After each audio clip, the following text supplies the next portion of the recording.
For the remarks, the good lady from the 10th District, Representative Bailey. Thank you, Mr. Speaker. I want to take just a moment to, first of all, say I am opposed to this bill. There are several reasons that I oppose this bill. One is called car tabs.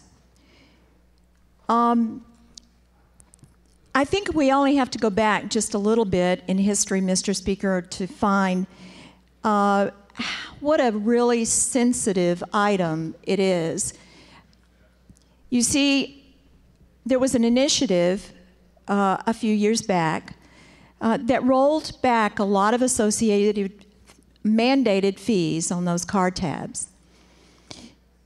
And that initiative did a lot of harm in areas that were unexpected. We do a lot of things here sometimes, Mr. Speaker, that have unintended consequences. I fear this is one of them.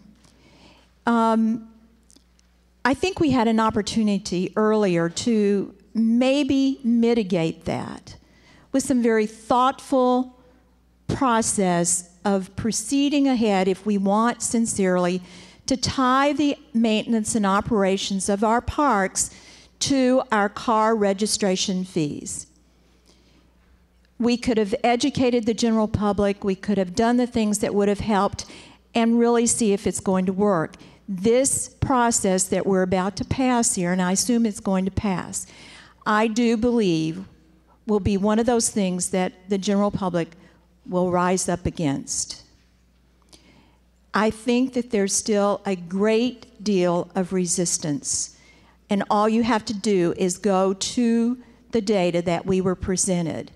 When less than 1.5% are opting in at this time, I don't think that when they are automatically have the amount put on their car tabs, that they're going to be really excited about the fact that they've now got to opt out.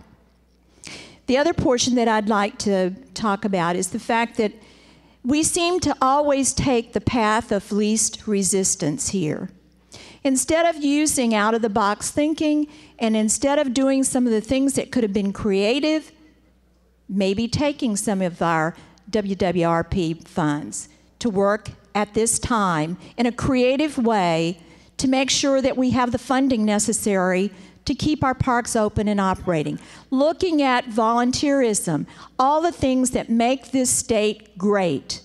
Instead, we take the path of least resistance, let's just put it on and let them tell us they don't want it.